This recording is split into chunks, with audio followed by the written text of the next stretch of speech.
very basic experiment too. And this is something you can easily do at home, provided you have a very good kitchen scale. Most people don't realize that air has mass.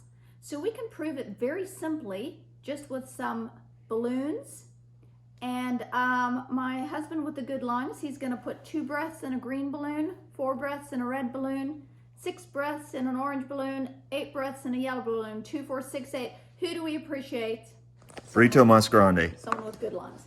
Okay, so first off, what we're gonna do quickly is we're gonna quickly measure. Explain your data table. Oh, this is the mass of the balloon when it's empty, we're measuring in grams.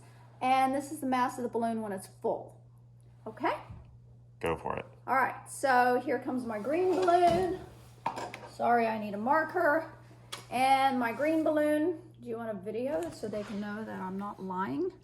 Oh, it's gonna be upside down, but that's okay. It's 2.80, 2.81. Okay, so this is 2.80. We're going to 2 decimal places. And this number has 3 significant figures. Remember, 3 significant figures means 2 certain, 1 uncertain. Okay, so my green balloon is 2.80. My red balloon, 2.69. So maybe there's something too when little kids cry and go, but I wanted the green balloon, because it's actually got more mass, so maybe there's something to that. And then the orange balloon. All right, those are empty balloons. Air has mass, so obviously we're gonna expect the full balloons. What do we expect? I think they're going to weigh the same. You think that little bit of air isn't gonna have enough mass? It's lighter than air. It's a saying. Okay, well, let's find out. All right, folks, so we had to change the breaths because Aubrey's lungs were too powerful for these balloons. So in the green balloon and in the yellow balloon, we put 2 breaths. And in the red balloon and the orange balloons, we put 4 breaths. Cool, and you have similar mass with 2 breath and 4 breath, and similar mass with 2 breath and 4 breath. Cool. Okay, so here we go. Here comes the green balloon. The green balloon started at 2.80 grams. And its final mass is 3.05. So, Aubrey, does air have mass? Even this little bit of air? Hey, that could just be a random error. Okay, it could be because we only have an N of 1. Okay, hold up. Okay, now this red balloon had 4 breaths in it. It had a starting mass of 2.69.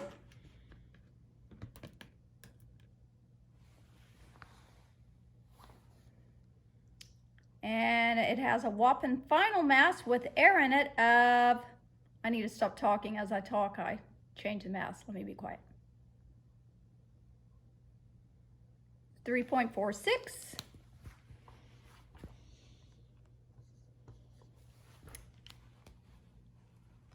And now the orange balloon. The orange balloon.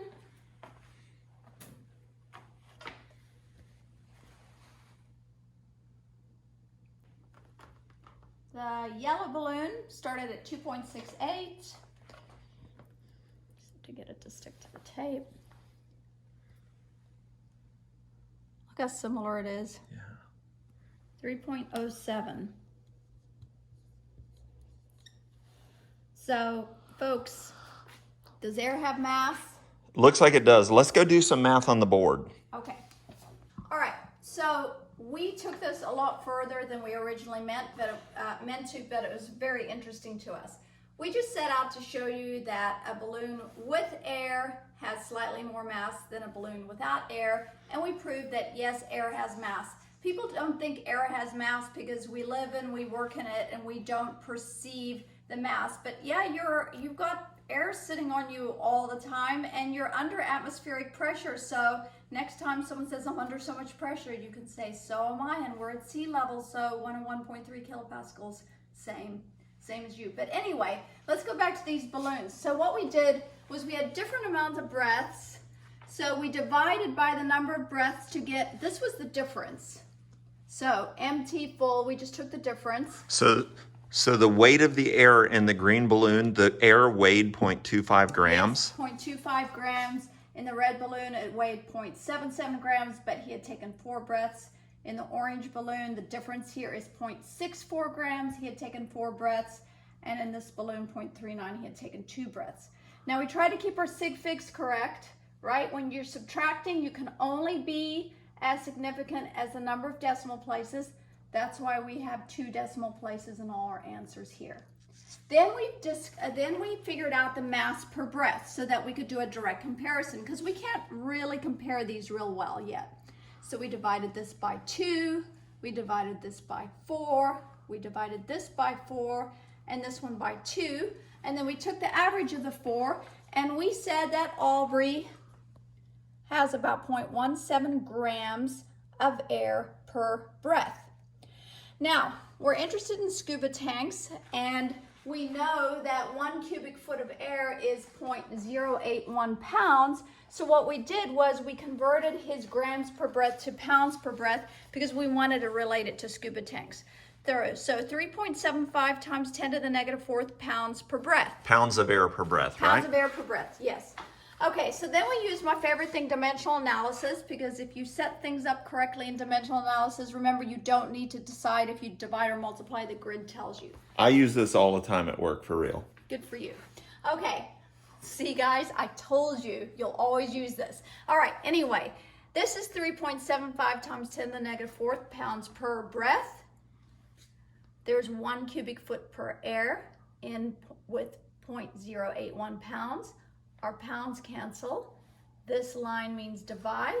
So this means if I divide these two numbers, Aubrey has 4.68 times 10 to the negative 2 cubic feet of air per one of his breaths. And then we converted that back to liters because I much rather prefer the metric system, 0.13 liters of air per Aubrey's breath.